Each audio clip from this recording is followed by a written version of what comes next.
ambush the dome. At the money zone, they left. Police on the river also moved in and arrested 2 more suspects. One was believed to be monitoring police radio frequencies. Tonight, 12 people arrested at the scene and in Kent are in custody as police continue their inquiries into this failed diamond robbery. Now I want to know where they were going to be sold. Is there anyone else behind this? I'm confident we have some major players here today, and I will want to be satisfied that we don't leave anyone else out there that should be arrested. These Dorset children were taken to a safe area this morning as the police operation started. There were performers and paying visitors here, and the police and Dome management took a calculated risk that all of them could be removed from the danger area in time. And that was the ultimate condition, that we were absolutely sure that we were taking any step possible to avoid anybody to being hurt, that we collaborate with the police. What the robbers didn't realise is that the Millennium jewels, worth in excess of £350 million, had been switched last night and moved to a place of safety. That means that when the criminals came in here, all they would have got are fakes. For the staff at De Beers, there was a sigh of relief when it was all over. They were also involved in the plan to scupper the robbers. As far as we know, this is the first time that something of this nature has been attempted on a collection that is quite as rare and as priceless as this collection. With high security, the fakes were removed. The real diamonds will be back here soon. Stephen Cape, BBC News. Clutch of London gangster movies.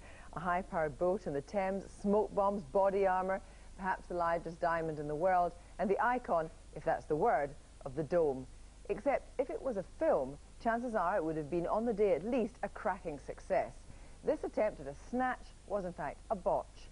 In the real world, as the Dome opened for business this morning, the police were ready for action, disguised and armed, and thankfully nobody, public or employees, was injured. And like an Ealing comedy, the De Beers diamonds were apparently only crystal baubles anyway. So far, 12 people, all from the South London area, have been arrested, and somewhat surprisingly, the only detail to emerge so far is that one is in his late 50s, another in his 60s, and a few in their 30s. So, what was going on? Or should I say, going down? In a moment, the diamond owner and a man who's no stranger to planning large-scale heists, but first, here's David Lomax.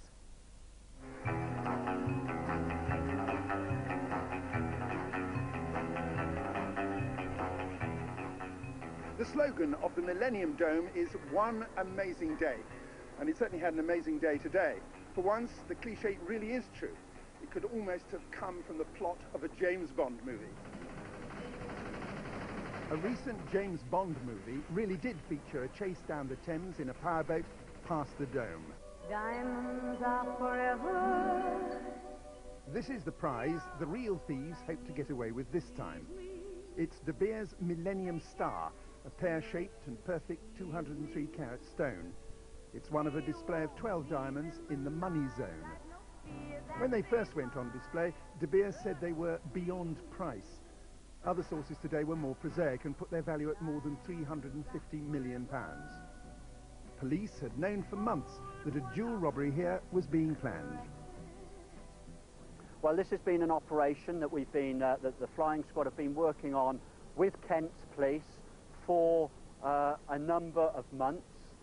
I would sooner at this stage not say further than that, because there's obviously a lot more got to take place, and as I say, there are other inquiries being made today. Police set up an ambush and on 24 different days, risk days, saturated the Dome with armed plainclothes officers disguised as cleaning staff. Today, more than 100 police, some armed, were in place when the robbers arrived. And a few visitors were also arriving through the turnstiles. At first, today seemed to be a normal, amazing day. There were 100 Dome staff going about their duties as usual. But De Beers had been warned by the police of the possibility of a raid, and long before had replaced the real diamonds with crystal replicas. The trap was set when the robbers arrived.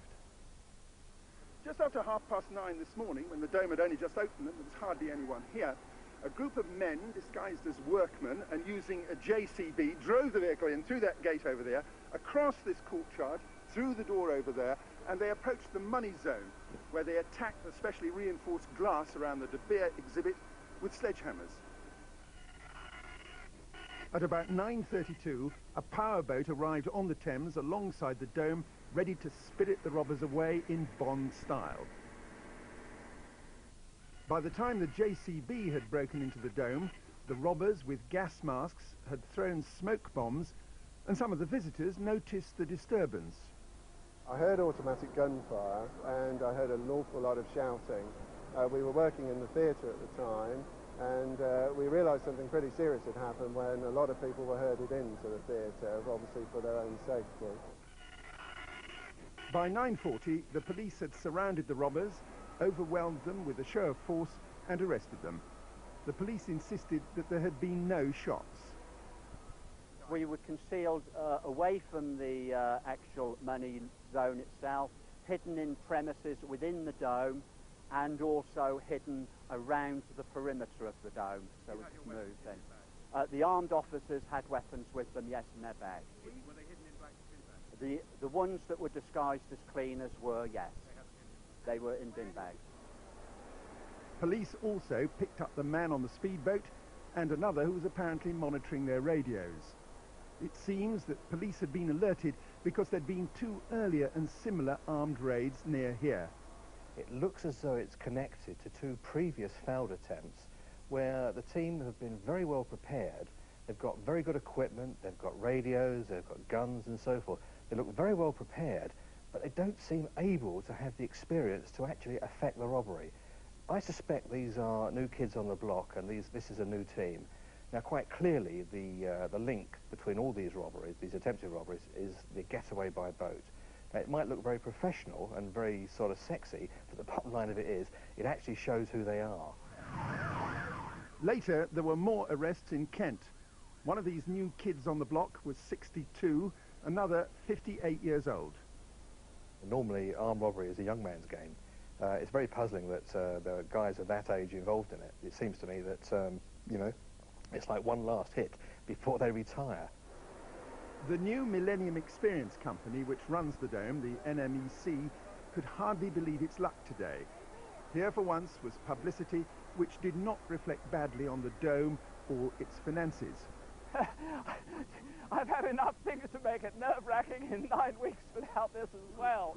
But this has just been another incident, and I think I've always been, to some extent, skeptical as to whether, in fact, the attempt would be made. And I'm very impressed now that it has been made, that the accuracy of the forecast and the skill with which it's been countered. In the past, there have been other jewel raids and other so-called ram raids. But in size, potential value, bungling and sheer cheek, few have surpassed today's amazing experiences in the Millennium Dome. David Loomis. It was essential not to tip off the robbers, but the public at the Dome shouldn't be put at risk. At 9:40 this morning, 4 men in a JCB digger smashed through a perimeter fence into the Dome. At the money zone, they left the digger and ran into De Beer's diamond vault and started hammering at display cases. Nearby on the Thames, another man waited in a speedboat for a getaway.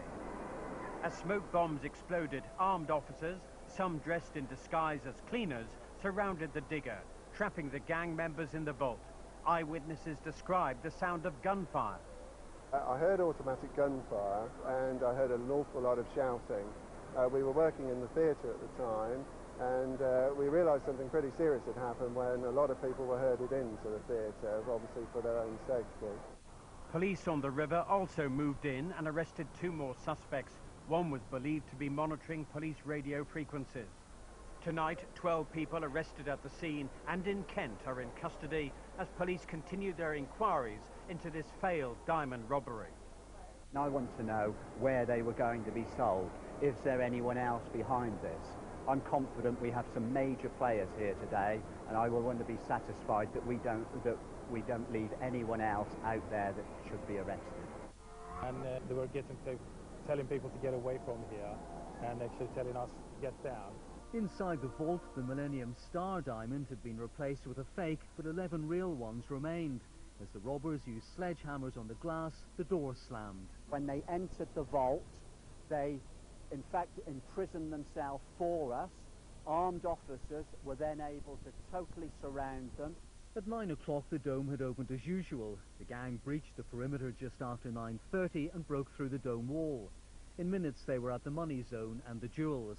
They thought the smoke bombs would give them the element of surprise, but it was the police who had the bigger surprise. Forensic teams examined the digger as a number of men, mostly middle-aged, were taken away. 2 had been arrested on a powerboat on the Thames. The JCB digger has been here for most of the day. It is now part of police evidence.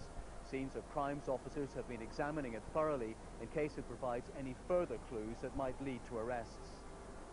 The 11 real diamonds were taken away for safekeeping as the police inquiry turned to the underworld figures who'd have handled and recut the gems worth £350 million.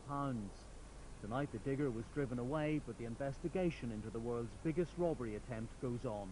John Draper, ITN at the Millennium Dome.